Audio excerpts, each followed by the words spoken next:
What's up, ORAD family? We are back at the second annual ORAD celebration, and I got none other with me than my man, Millennial Mike. And we just may surprise y'all with some of the conversation today because I was surprised, and I can't think of a better word to say than surprised.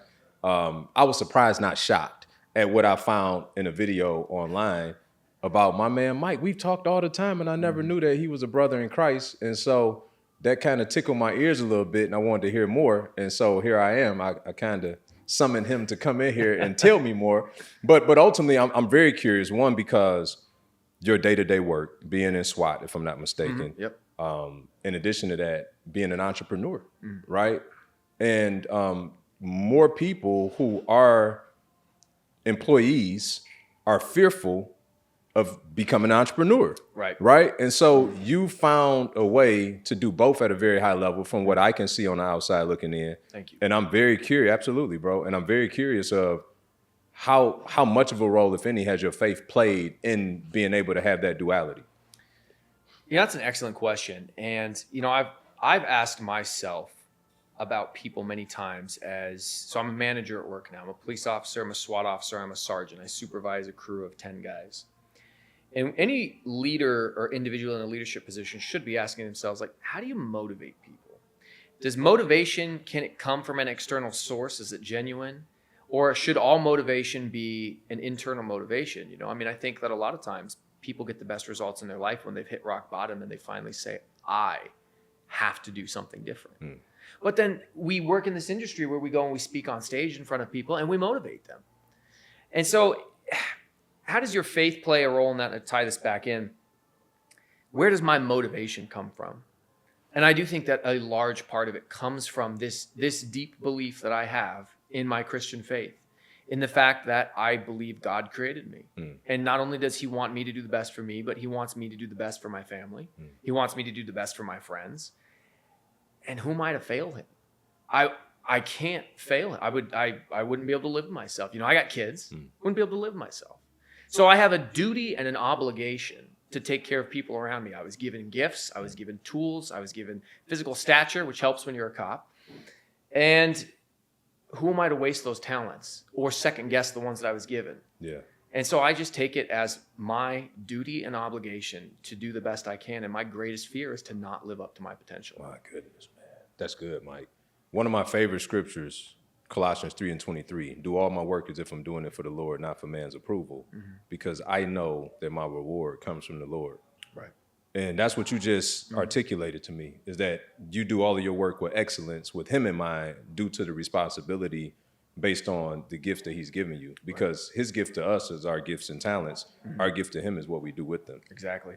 And so when looking at even the line of work that you chose, I'm very curious. Most run away from problems, Mike, and especially violent ones. What caused you to run toward them? I grew up in a very troubled household. I don't talk about this that often. My mom was a prostitute. My biological father was an illegal immigrant. I've never met him. I grew up in a drug house, 6 kids from 3 different fathers.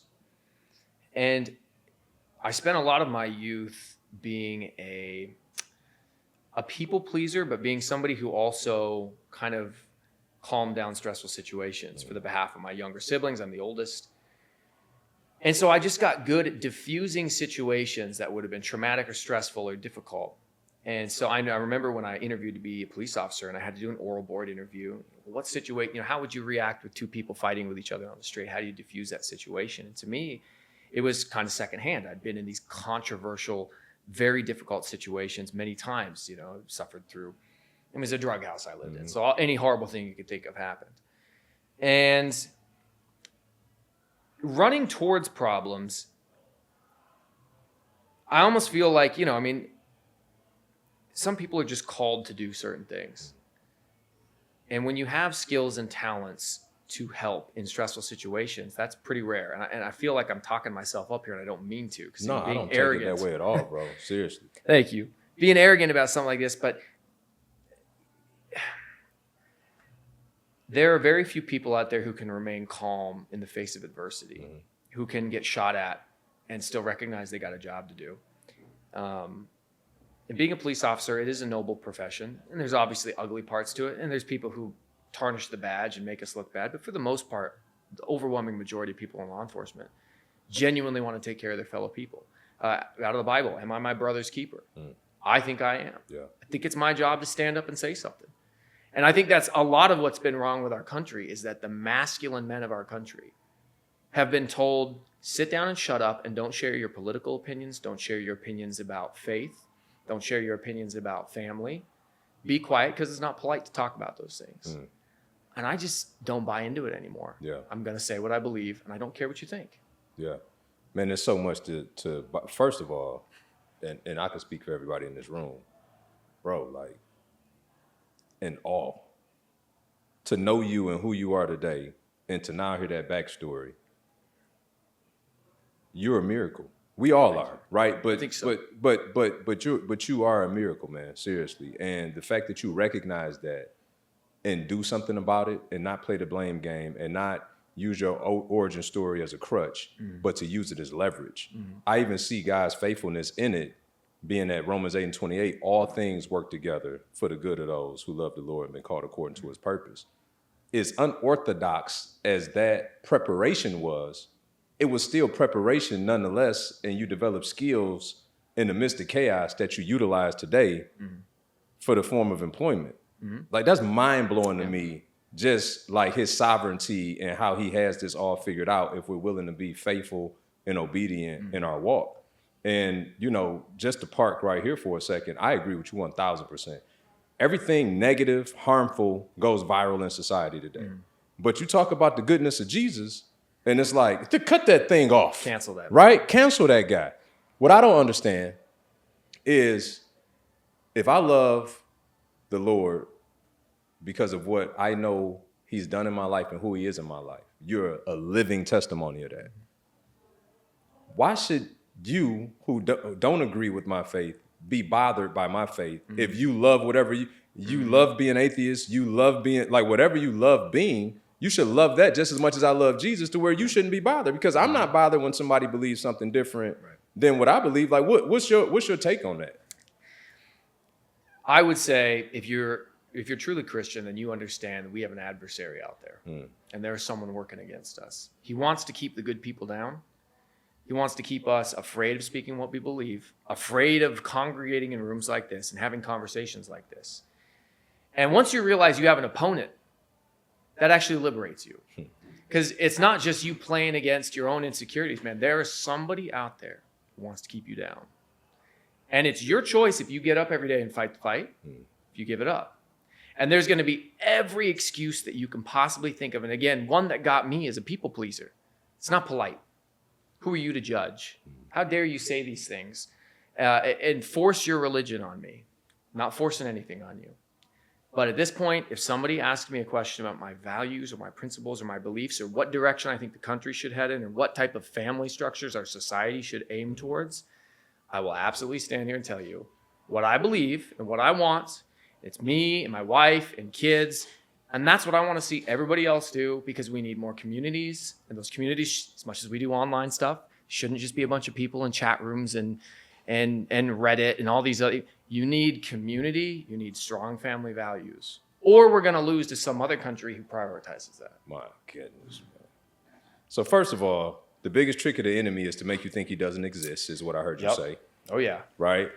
When we're consciously aware that we have an opponent, then, oh, by the way, Ephesians 6, God gave us some tools that we can use to fend off that opponent. Armor of God. Armor of God, right? It's so interesting. It's a lot in that book if you read it.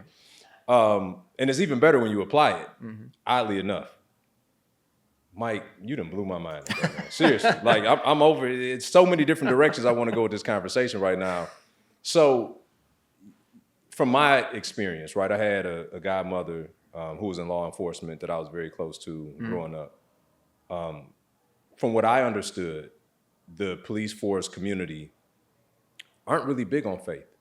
Is that a bad perspective from the outside looking in, or do you think that may be more common than not? That's an interesting question. I would say that the majority of people who are in law enforcement are conservative. Okay. And typically faith and conservatism kind of go hand in hand. You know, you think of your typical conservative that gets portrayed in media and things like that, you think of a Bible-thumping Christian. Mm-hmm. But I do think that there is a certain propensity for individuals in law enforcement to let the work that we do take a toll on us. And we very quickly become reliant upon ourselves. Mm-hmm. And that can make you arrogant, and that can make you prideful. Mm-hmm. And the devil has a lot of ways to take people down.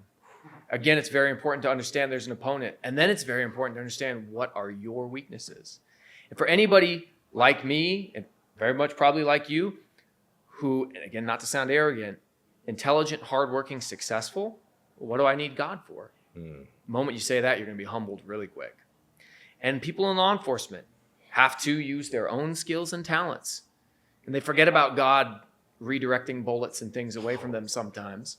And they use their own skills and talents, and they're talented people out there. But at the end of the day, what are we doing it for? Who are we doing it for? It's hard to remember that. And sometimes God humbles you. And maybe sometimes a guy that you respect as a fellow out-of-state investor sits you down and has a conversation with you that reminds you should be a little more humble sometimes. Because like anyone, I have my own flaws. So thanks, Brian. I was just called here to be here to serve today, man. You know? Apparently. Mike, this has been absolutely amazing, man. I think there's a ton of validity to what you just said with respects to the type of work that you do. You can come a bit jaded yourself, right? The things that you guys see and have to be involved in, I wonder to some degree make some maybe feel like there is no God. You see a newborn who was hit in a drive-by. You see, right, I grew up in Detroit, and so I'm privy to all of these catastrophes that would make those question, like, is there even a God, right? And so your ability to be a light in a dark place, I think, is paramount. And the fact that you don't shy away from that is absolutely critical, because people need hope. Because at the end of the day, if they don't believe, that means they're hopeless. And because, to start the conversation, you mentioned we didn't create ourselves. That's got to be pretty frustrating to only put your hope in you and you didn't create you. Exactly. Yeah. Men will fail men. A lot of young men nowadays are looking for a prophet. And that's why you see these unbelievably viral, sensational individuals. And some good, some bad. You know, people draw to certain personalities online because they're looking for someone to lead them through difficult times. And there's nothing wrong with that. But at the end of the day, men will fail you. We are all imperfect. No matter who you are, how great you are, you could be the president, you could be a famous influencer, psychologists, radio talk show host, whoever it is. And I know it's cliche to say that you got to put your faith in God.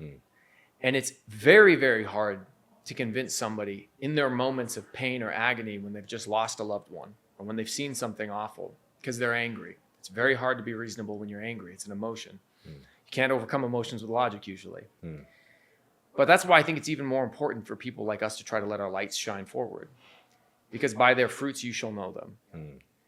And if you and I live our lives in a certain way that we can inspire other people, you may be the only Bible someone ever reads. They may never pick the book up, but you might be the chapter and verse they read that day. Changes their life. And maybe they'll walk into a church later. My goodness, Mike.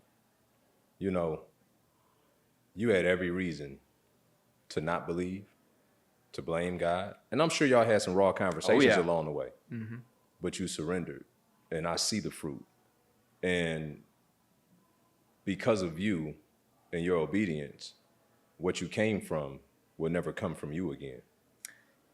To the best of my abilities, absolutely. On that note, I appreciate you, bro. Thanks, Brian. Yeah.